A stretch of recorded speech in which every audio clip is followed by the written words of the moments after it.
अस्सलाम वालेकुम नाजरीन, मैं Mohammad Kaleem trust news of India की जानिब से आपका इस्तकबाल करता हूं। देखते हैं आज की अहम खबरें। कि हैदराबाद की वोटर लिस्ट में 40,000 रोहिंग्या लोगों के नाम हैं। बल्दिया का इलेक्शन है। बीजेपी ये भी कह रही है कि यहां पर टेररिज्म बढ़ रहा है। बल्दिया का इलेक्शन है और साथ ही साथ अब तो मरकजी वजीर इत्तलात इंफॉर्मेशन एंड ब्रॉडकास्टिंग मिनिस्टर जनाब प्रकाश जावड़ेकर भी पैराशूट से उतर चुके हैं हैदराबाद में, और उन्होंने भी कह दिया कि कांग्रेस को वोट दिए तो मजलिस को फायदा, टीआरएस को वोट दिए तो ओवैसी को फायदा। ये इनका। अब कांग्रेस पार्टी क्या बोलती है, इन्हू बी टीम है, इलेक्शन बल्दिया का है, इन्हू बी टीम है, इन्हू वोट काटते। बल्कि कांग्रेस के एक बड़े जहीन एमपी है, बहुत जहीन है, बड़े अक्लमंद है भाई, उन्होंने बहुत टॉप का दिमाग है। उफ, माने ट्यूबलाइट बोलना भी बेकार है उनको। तो उन्होंने एक प्रेस कॉन्फ्रेंस में ये बोले कि पिछले साल नवंबर दिसंबर में असदुद्दीन ओवैसी राजभवन में जब president of India Ramnath Kovind आए थे तो गवर्नर साहिबा ने पूरे पार्टी एमपीओ को बुलाया, भाई प्रेसिडेंट आ रहे हैं, आप भी, हम भी गए, सदर जमहूरिया है, जाना है। तो वहां पर उन्होंने एक वीडियो दिखाई कि पूरे राजभवन में 100 लोग बैठे हुए हैं। असदुद्दीन ओवैसी बीजेपी के जो मरकजी वजीर है, होम मिनिस्टर, सिकंदराबाद के एमपी भी हैं, उनसे अलग में खुश बात कर रहे, वहां साजिश कर लिए। मैं बोला क्या दिमाग है रे प्यारे तेरा, माने राजभवन में सबके सामने मैं साजिश कर रहा हूं। मेरे को वही जगह मिली, दूसरी जगह नहीं मिलती। मैं आता था कहीं भी नहीं। अच्छा, फिर टीआरएस के लोग बोल रहे, इनके एक पावर मिनिस्टर है, क्या नाम उनका, जगदीश्वर रेड्डी गारू बोल रहे, ओ बीजेपी वालों तुम्हारे मोदी नहीं मिले वो इस हिसाब से अकेले में। ये पूरा इलेक्शन बल्दिया का है, मगर सबकी नजर किस पे, एक ही दूल्हे भाई पे जिसका नाम असदुद्दीन ओवैसी है।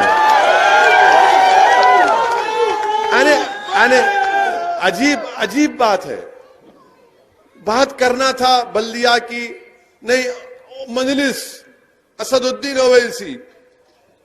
अरे पावर मिनिस्टर साहब, आप ये बोल देना था कि लॉकडाउन के 3 महीने में, जो अप्रैल मई जून में लॉकडाउन में जो लाइट का बिल आया, और ये पूरी आवाम मेरी बात से मुत्तफिक होंगी, मैं उनसे बोला भी कि आप एक काम करो, जो लॉकडाउन में हमारे घर में जो बिल आया वो पहले से ज्यादा आया। 3,000 का बिल 15,000 आया नहीं आया?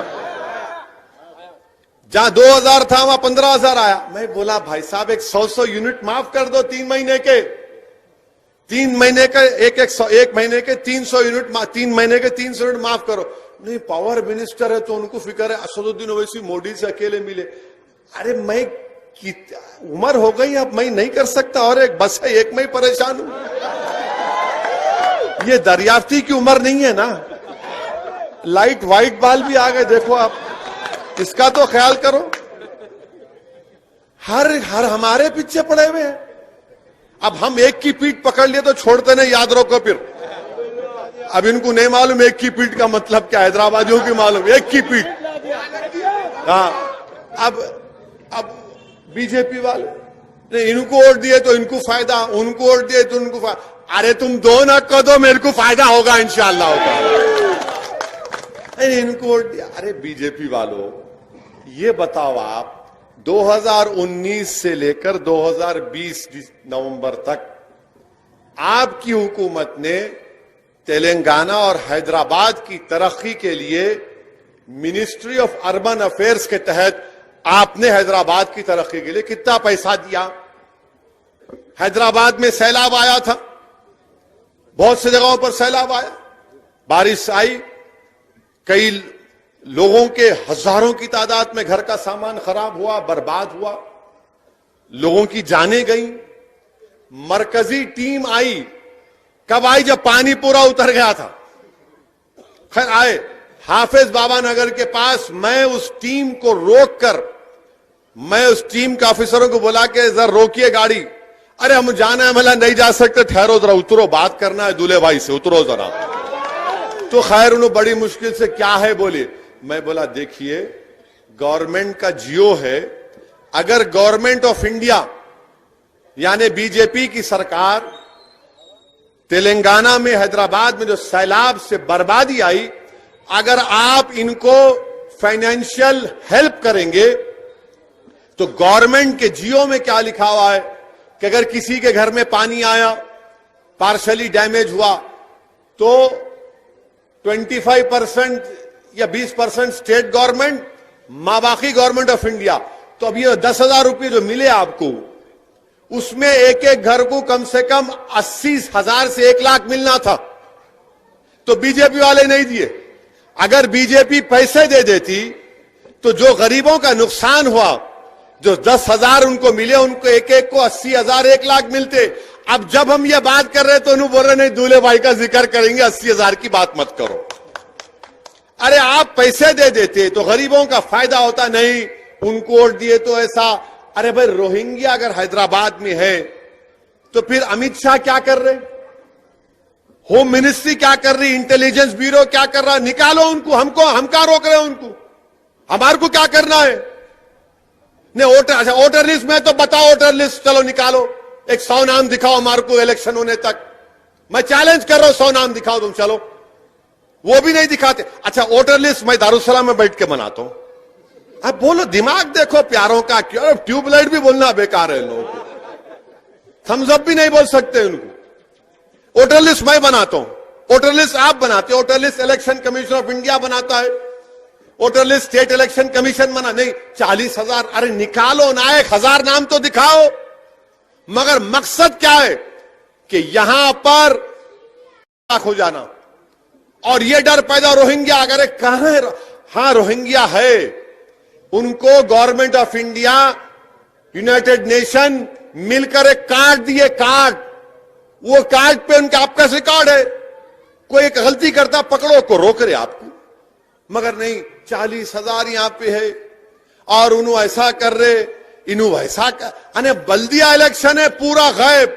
बहस क्या हो रही? असदुद्दीन ओवैसी, मजलिस इत्तेहादुल मुस्लिमीन, टीआरएस भी बोल दिए। आपके पास कौन गया था भाई? आपको ना, हमारे को भी नहीं होना, जाओ लड़ो, हम भी लड़ते तुम्हारे से। हम सारे हिंदुस्तान में जाके लड़ रहे, सिर्फ हैदराबाद में नहीं, बिहार में जाके लड़ रहे, उत्तर प्रदेश में जाके मुकाबला कर रहे, कर्नाटका में कर रहे, बंगाल को जाएंगे। नहीं हमारे से नहीं, नहीं जाओ, नो क्या है? कोई बात है? नहीं नहीं, लड़ते लड़ो, तड़ते कहां, ऐसा लड़ते लड़ते लड़ो, जो जगह बोले तैयार है अपन। कहां लड़ते बोलो आप? वो गया जमाना, आप वो गया जमाना, डराना डरो, डराना गया जमाना, भूल जाओ आप। हमारे से नहीं है, नहीं है, जाओ देंगे, ठेंगा ठेंगा, कट्टी कट्टी, जाओ देखेंगे क्या होता है हमारे से। अच्छा आप देखो, अरे अरे सुनो यारो, अरे ठहरो जरा, तुम्हारे को भी अब, अरे सनोवर है, आ गए तुम, तुम्हारे को टिकट नहीं दे, तुम नारे मार रहे, मुंह को नहीं लगना हमारे। तो अल्लाह ने, अरे क्या करना, नहीं है, नहीं है, नहीं है, क्या करना है, नको रखो। वो कौन पीछे पड़े है? क्या कोई शादी करे थे क्या? वादा करेंगे खर्जा देने, सियासत है, सियासत है। आपको नहीं होना, हमारे को भी नहीं होना, हम क्या बोल रहे? हमारे को क्या करना है? हमारे में मजलिस में अल्हम्दुलिल्लाह इतनी ताकत है कि सियासी जो प्लेटफॉर्म बनाते ना, उसको हिला कर रख देते हम। ये अल्लाह ने इतनी ताकत दी है।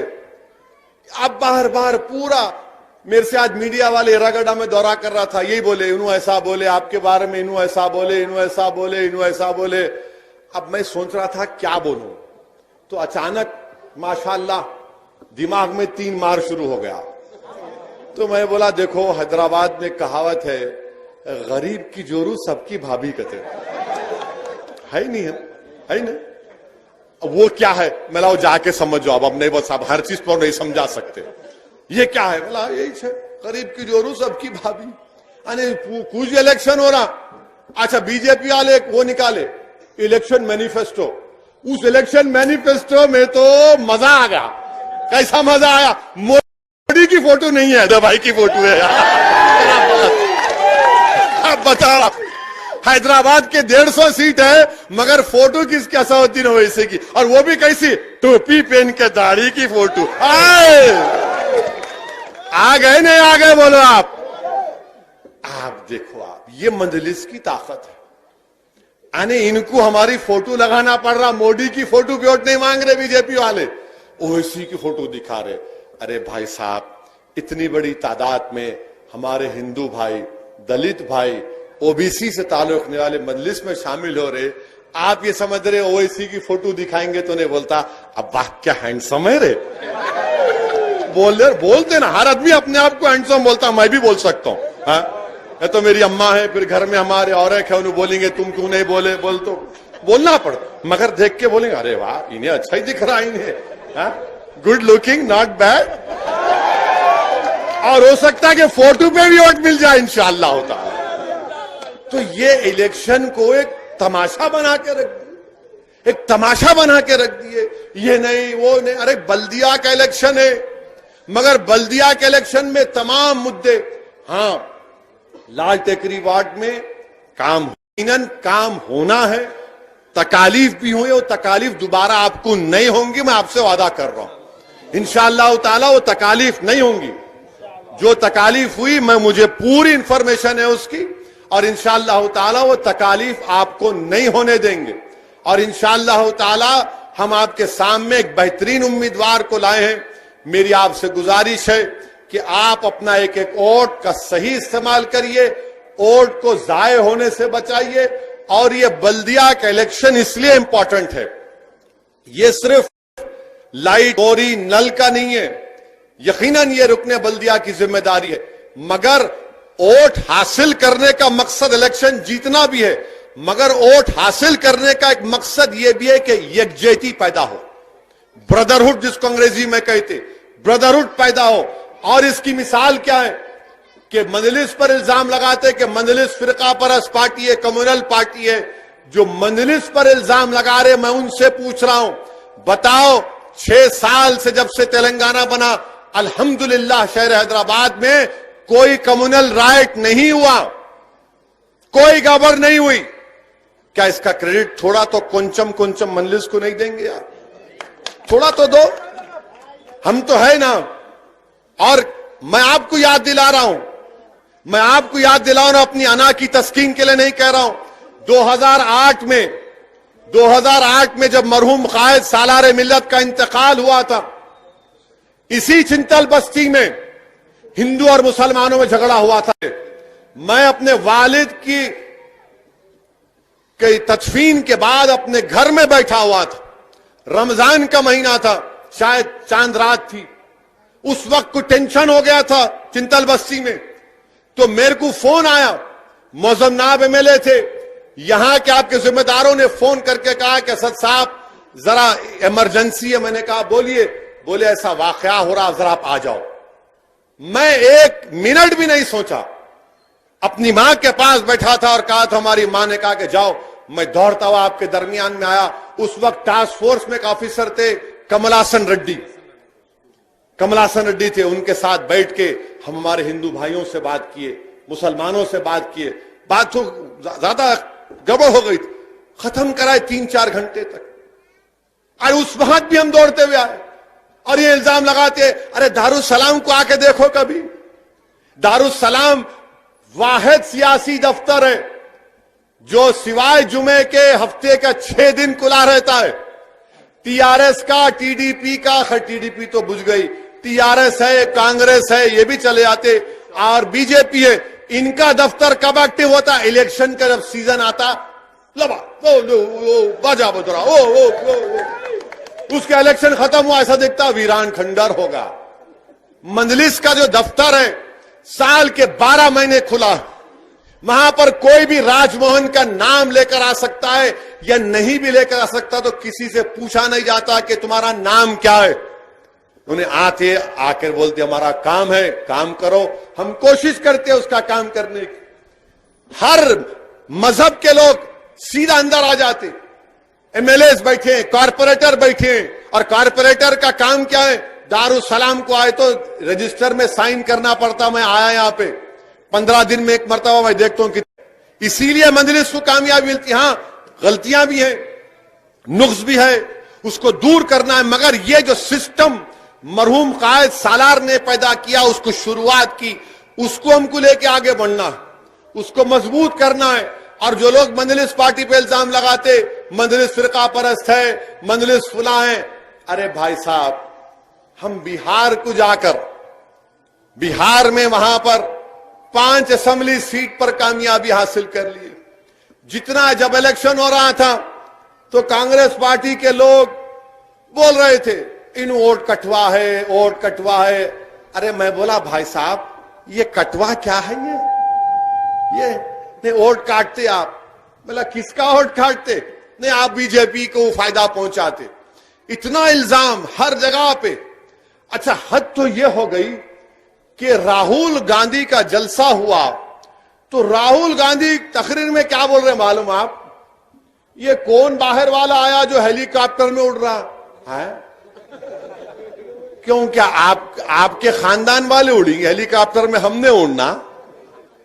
अरे उड़ते बाबा, बहुत उड़ेंगे इंशाअल्लाह ताला, तुम्हारे सामने उड़ेंगे। मैं उन्हों कैसा उतर रहे, उन्हों कैसा उड़ रहे, ये इनका मिजाज है कि कौन है लोग जो हमारे सामने खड़े हो रहे हैं, कौन है लोग जो हमको हमारी आंखों में आंखें डालकर मजलूम अवाम की आवाज बनकर उनके हक का मुतालबा कर रहे हैं। इनको ये पसंद नहीं है, इनको उड़ने वाला पसंद नहीं है, इनको दौड़ने वाला पसंद नहीं है। ये कैसा? मेरे को कांग्रेसी बोले रे क्यों आया हैदराबाद से बिहार? मतलब क्यों, आपकी अम्मा के जहेज में आया क्या? बोले ये क्या जबान है? मेला जबान ऐसी होती, जबान ऐसी होंगी, जवाब भी ऐसी होगा। तुम सवाल करेंगे तो सवाल का जवाब एंड 3 टाइम मिलेगा आपको। यानी आप बताओ, हम 5 साल पहले गए, 5 सीट लड़े, 4 पे जमानत जब्त, 1 पे जमानत बचाए। 5 साल मेहनत किए, खूब मेहनत किए। साल में 2 मरतबा मैं जाता था बिहार को, वहां पर काम किए। आज बिहार की सीमांचल जो बिहार का इलाका है, पूरे हिंदुस्तान का सबसे बैकवर्ड एरिया है, सबसे बैकवर्ड एरिया है। अगर आप वहां जाएंगे बास गांव में, बच्चों के जिस्म पर कपड़े नहीं दिखेंगे आपको। 2020 इंडिया में हम रह रहे हैं, भारत को आजाद होकर 70 साल हो चुके हैं और बच्चों के जिस्म पर कपड़ा नहीं है, बच्चों के जिस्म पर कपड़ा नहीं है। हमारे पास बारिश आई, एक उसमें कई घरों में लोगों का नुकसान हुआ। आपको मालूम, हर साल सीमांचल के इलाकों में बारिश आती, 2-2 महीने लोग अपने घर को छोड़ के दूसरी जगह रहे थे। 2-2 महीने। यही चीज को महसूस किया। मैं गया था वहां पर, मैं गया क्या 5 साल पहले जाकर मैंने कहा कि इसके लड़ाई लड़ेंगे हम, तो मेरे जुमले पर लोग हंसते थे। आप हैदराबाद से आके सीमांचल जिंदाबाद बात कर रहे। मैंने कहा बाबू आप नहीं जानते, मजलिस की जो शुरुआत हुई थी, मैं नौजवानों को बताना चाह रहा हूं कि जिसको अंग्रेजी में कहते ना कि हम्बल बिगिनिंग्स, शाइस्ता शुरुआत थी, छोटी शुरुआत थी। मजलिस बिल्कुल हम्बल बिगिनिंग से शुरू हुई थी और म्युनिसिपल इलेक्शन ही था। 1900 मेरे ख्याल से 1960 का म्युनिसिपल इलेक्शन था जब मजलिस पार्टी की 18 या 24 कॉर्पोरेटर जीत। 1960 में क्या उस वक्त भी हम फिरका परस्त थे? ये इनका मिजाज है कांग्रेस का, बीजेपी का, बड़ी बड़ी पार्टियों का, कि जो इनके खिलाफ खड़ा होता है इन्हें फिरका परस्त है। आप क्या ठेका लेके बैठे हुए हैं? आज आप देखे बीजेपी लिस्ट रिलीज करती, कांग्रेस रिलीज करती कैंडिडेट की, टीआरएस रिलीज करती, नाम के बाजू लिखते इनका कास्ट लिखते। क्यों लिखते भाई कास्ट? आप कास्ट लिखेंगे और हम फिरका परस्त। यही इनकी हिपोक्रेसी है। तो मैं आपको बता रहा था कि मजलिस का सियासी शुरुआत म्युनिसिपल इलेक्शन से हुई थी। 1960 में 18 या 24 का फिगर याद नहीं है, उसमें से 4 हमारे 5 नॉन मुस्लिम थे। तो रातों रात कांग्रेस पार्टी ने क्या किया, मजलिस बड़ी पार्टी बन गई, मेयर ने बनना तो हैदराबाद सिकंदराबाद को मिला दी। हैदराबाद की बल्दिया अलग थी, सिकंदराबाद की अलग थी। रातों रात हैदराबाद और सिकंदराबाद की बल्दिया को मिला दिए। तो उस वक्त से हम इनका मुकाबला करते आ रहे हैं। अब तो खैर कांग्रेस पार्टी के क्या रहे हैं, क्या बोलना भाई। कांग्रेस पार्टी, आप अंदाजा लगाओ कि बिहार में 70 असेंबली सीट लड़े, कितने 70 में इन्होंने सिर्फ 19 जीते, बचे कितने 51 में बीजेपी कितने जीती मालूम आप, मंजलिस 2 जीती तो 49। अब 49 में 36 बीजेपी जीती, उसका जिक्र नहीं करेंगे ना, वो ऐसी जाके काट दिए। अरे क्या है बाबा, मैं क्या छोटा बच्चा हूं तुम्हारे स्कूल में, कभी आप, मैं भी स्कूल में गया था तो बच्चे लड़ते ना स्कूल में, एक बच्चा जरा थोड़ा तगड़ा रहता, ले चॉकलेट ले खा लेता, मम्मी मेरा चॉकलेट ले लिए, पैसा रो रहे नु। 36 सीट्स पे 36 सीट पर बीजेपी जीत गई। आप उसकी बात नहीं करेंगे। मैं भी क्या किया, जैसा इलेक्शन का नतीजा है, नेक्स्ट डे बैठा, मैं, हमारे काबिल दोस्त हैं, मैंने कहा भाई जरा डेटा बनाओ। उन्होंने पूरा एक्सेल शीट पे बना के दिए। मला रख देंगे जरा आमुख्ता सामने, इनके आईना दिखाते कि खामोश, और टीवी पे इनके स्पोक्स पर्सन हमारे मुंह को लगे। मैं बैठा खामोश, मैं बोला भाई अब अल्लाह का करम है जीत गए। खामखा हमारे को छेड़खानी करे, खुजाली बोलते रहा बोलना, नहीं वैसा नहीं, तुम ना हमेशा नॉनवेज सोचते। नो खुजालिए। अब खुजाते कि मला ये लोग काचकोरी की फल्ली डाल दिया। अब उसके बाद उन्होंने यहाँ उसके बाद फोन करे, अरे क्या भैया ऐसा खींच दिए, मला पतंग निशाने शादी में से खींचते, तैयार हो जाओ। तो ये इनका एक मिजाज बना हुआ है कि इनको कुछ नहीं बोलना। अच्छा, कांग्रेस पार्टी भी अजीब पार्टी, 70 सीट लड़े। राहुल गांधी कितने जलसे करे मालूम आप, कितने करे बोलो पूरे बिहार में? 70 कैंडिडेट लड़े, कितने जलसे किए शहजादे मालूम आपको? ओनली 3। मैं 15 दिन बिहार में था, 20 कैंडिडेट के लिए 65 पब्लिक मीटिंग किया मैं। अल्लाह का करम है, अल्लाह आवाज भी सही रखा, कोरोना से भी अल्लाह बचा के रखे और पूरा सेहतमंद वापिस आए। 20 कैंडिडेट के लिए 65 जलसे किया मैं। और यहां आप बाबदौलत 70 सीट लेके खाली 3 जलसे करके समझ रहे हाथ हिलाए तो पब्लिक आ जाती। वो गया जमाना हाथ हिलाने का, खानदान पानदान सब गए। अब पब्लिक ये बोल रही हमारे दरमियान में कौन काम करता है, हम उसका साथ देंगे। अब ये इलेक्शन इंपॉर्टेंट इसलिए भी है, मजलिस को वोट देना इसलिए भी इंपॉर्टेंट है, जरूरी है कि पूरे मुल्क में 200 म्युनिसिपल कॉर्पोरेशन है। कितने हैं? 200। सोनोबर कितने हैं? 200 बोलो। हाँ, 200 म्युनिसिपल खामोश है अभी माशाल्लाह। 200 म्युनिसिपल कॉर्पोरेशन है पूरे कंट्री में। 200 म्युनिसिपल कॉर्पोरेशन में एक ही म्युनिसिपल कॉर्पोरेशन था जिसने CAA NPR NRC के खिलाफ रेजोल्यूशन पास किया। मैं माजिद हुसैन को बोला जाओ बल्दिया में जाके CAA NPR NRC पर रेजोल्यूशन पास करो। तो पूरे मुल्क में सबसे पहले अगर कहीं पर हुआ तो ग्रेटर हैदराबाद म्युनिसिपल कॉर्पोरेशन में मजलिस की नुमाइंदगी पर CAA NPR NRC के ऊपर रेजोल्यूशन पास हुआ। उसके बाद मालेगांव में हुआ। अब वो भी तकलीफ है बीजेपी वालों को, ये क्या कर दिए इन्होंने, कहां से आता दिमाग में? अरे दिमाग में बहुत से चीजें हैं, तुम समझ नहीं रहे हमारे को।